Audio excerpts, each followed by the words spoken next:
सोचो आपके पास एक बहुत बड़ी लाइब्रेरी है, लेकिन उसके सारे बुक्स बिखरे पड़े हैं, तो उसका कोई खास फ़ायदा नहीं होगा। वहीं अगर छोटी सी लाइब्रेरी हो, लेकिन प्रॉपरली अरेंज हो, तो ज़्यादा यूज़फुल होगी। सेम वैसे ही बहुत सारी नॉलेज रखना बेकार है, अगर आपने उसको खुद सोच के समझा नहीं है। थोड़ी सी नॉलेज हो, लेकिन डीपली समझी हुई हो, वो ज़्यादा वैल्यूएबल है। ऑथर बोलते हैं कि हम सिर्फ वही चीज़ सच में समझ पाते हैं जो हम खुद सोचते हैं। सिर्फ पढ़ने से आइडियाज़ आते हैं, लेकिन वो हमारे अपने नहीं होते। जब हम खुद सोचते हैं, तब हम उन आइडियाज़ को अपना बना लेते हैं। रीडिंग क्या करता है? जब आप बुक पढ़ते हो तो आपका दिमाग किसी और के आइडियाज़ को फॉलो करता है। मतलब आप मजबूर हो जाते हो उनके अकॉर्डिंग सोचने के लिए। लेकिन जब हम खुद सोचते हैं तो हमारा माइंड नेचुरली अपने इंटरेस्ट और मूड के हिसाब से चलता है, और वही रियल थिंकिंग होती है। ऑथर ये भी बोलते हैं कि ज़्यादा रीडिंग से दिमाग थोड़ा लेज़ी हो जाता है। जैसे स्प्रिंग पे वेट रख दो तो वो फ्लेक्सिबल नहीं रहता। इसलिए वो कहते हैं कि जब भी फ्री टाइम मिले, तुरंत बुक उठा लेना अच्छा नहीं है। थोड़ा खुद भी सोचना चाहिए। स्कॉलर्स कौन होते हैं जो बस बुक्स को पढ़ते रहते हैं, लेकिन थिंकर्स और जीनियस कौन होते हैं जो दुनिया को ऑब्जर्व करके खुद सोच के आइडियाज़ बनाते हैं। किसी और का आइडिया जो आपने पढ़ा है, वो आपके लिए उतना नेचुरल नहीं होता, जैसे किसी और के कपड़े पहनना।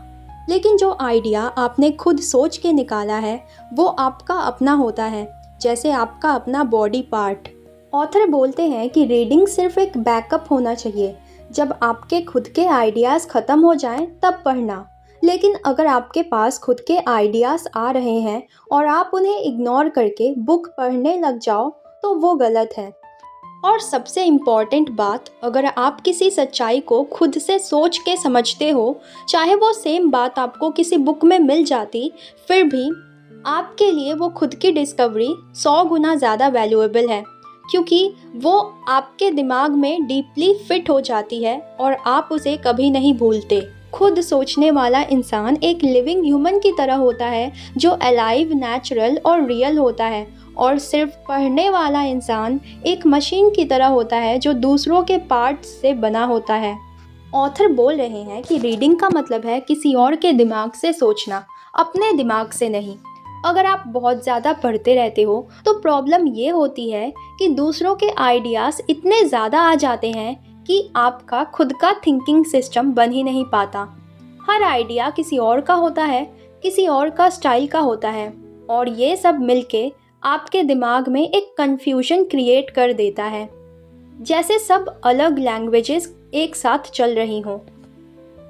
इसलिए ऑथर बोलते हैं कि कुछ स्कॉलर्स जो बहुत पढ़ते हैं, एक्चुअली कॉमन सेंस में सिंपल लोगों से भी पीछे रह जाते हैं। सिंपल लोग क्या करते हैं? जो थोड़ा बाहर से सीखते हैं, एक्सपीरियंस, बातचीत, थोड़ा रीडिंग से उसको अपने दिमाग से प्रोसेस करते हैं, और वही सही तरीका है। एक स्ट्रॉन्ग थिंकर क्या करता है? भले ही वो बहुत ज़्यादा पढ़ भी लेता है, लेकिन सभी नॉलेज को अपने सिस्टम में फिट करता है। उसकी खुद की थिंकिंग सबसे ऊपर रहती है।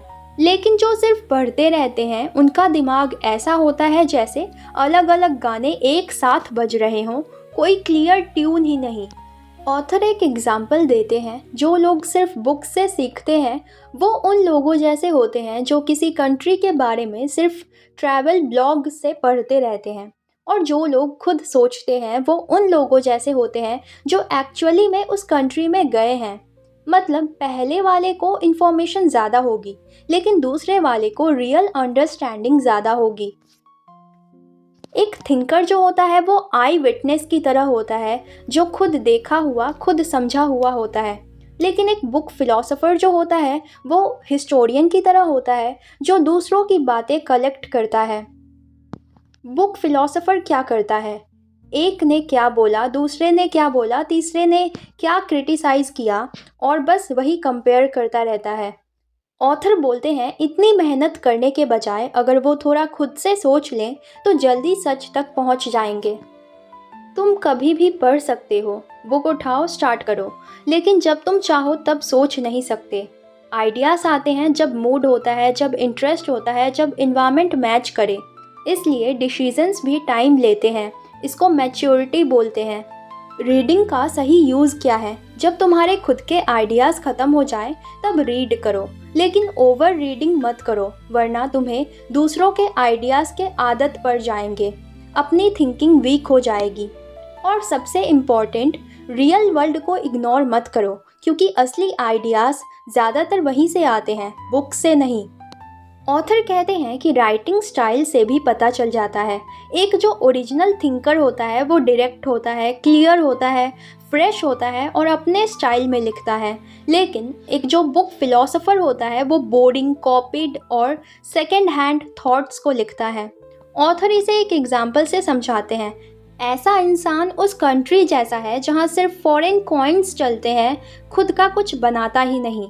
ऑथर इसे एक एग्जाम्पल से समझाते हैं। रीडिंग करना मतलब खाना खाने जैसा है और थिंकिंग मतलब उसे डाइजेस्ट करना है।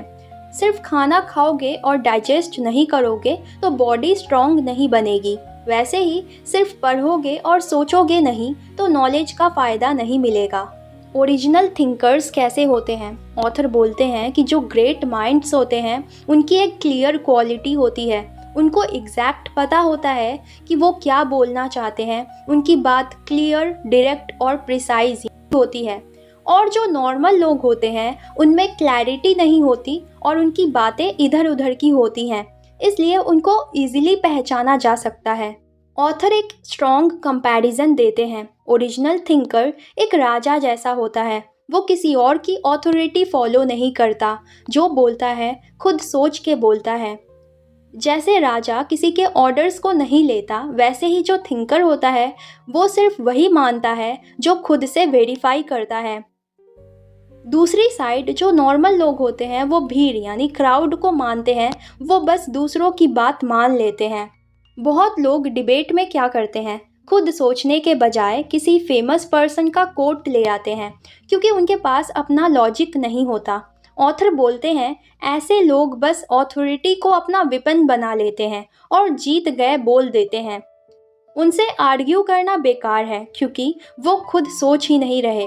रियल लाइफ में हमेशा स्ट्रगल होता है, एफर्ट लगता है, लेकिन आइडियाज़ की दुनिया में कोई प्रेशर नहीं होता, एक फ्री फीलिंग होती है।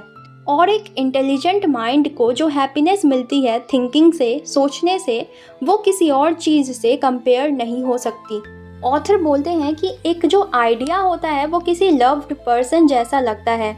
ऐसा लगता है कि हम उसे कभी नहीं भूलेंगे, लेकिन रियलिटी में अगर आप उसे लिखोगे नहीं तो भूल जाओगे। इसलिए अच्छे आइडियाज़ को लिख लेना चाहिए। ऑथर बताते हैं कि दो तरह के थिंकर्स होते हैं। पहले जो खुद के लिए सोचते हैं, रियल थिंकर्स होते हैं, वो असली फिलोसोफर्स होते हैं, उनको थिंकिंग से ही हैप्पीनेस मिलता है।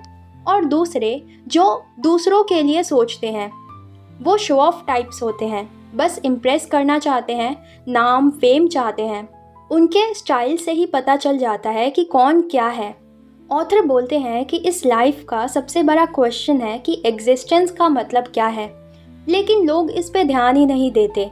लोग क्या करते हैं, डेली लाइफ में बिज़ी रहते हैं, फ्यूचर प्लानिंग में बिज़ी रहते हैं, या किसी रेडीमेड बिलीफ सिस्टम को मान लेते हैं, मतलब सीरियस थिंकिंग से बच जाते हैं। ऑथर बोलते हैं कि ह्यूमंस को थिंकिंग बीइंग बोला जाता है, लेकिन रियलिटी में ज़्यादा लोग डीपली सोचते ही नहीं। एक एनिमल और ह्यूमन में क्या फ़र्क होता है? एनिमल जो होते हैं वो सिर्फ प्रेजेंट में जीते हैं, लेकिन जो ह्यूमन होते हैं वो थोड़ा पास्ट और फ्यूचर सोच लेते हैं। लेकिन इन दोनों में गैप उतना बड़ा नहीं है जितना हम सोचते हैं। ज़्यादातर लोगों की बातें छोटी होती है, डिसकनेक्टेड होती है और उनसे कोई डीप थॉट नहीं निकलता। जैसे चॉप्ड स्ट्रॉ, मतलब टुकड़े टुकड़े बातें। ऑथर बोलते हैं अगर दुनिया में सब लोग सच में सोचने वाले होते तो इतना नॉइज़ टॉलरेट नहीं होता। फिर वो बोलते हैं कि नेचर ने ह्यूमंस को थिंकर नहीं, सर्वाइवल के लिए बनाया है। इसलिए हमें दो कान दिए गए हैं जो हमेशा खुले रहते हैं ताकि डेंजर सुन सके, जैसे जानवरों में होता है।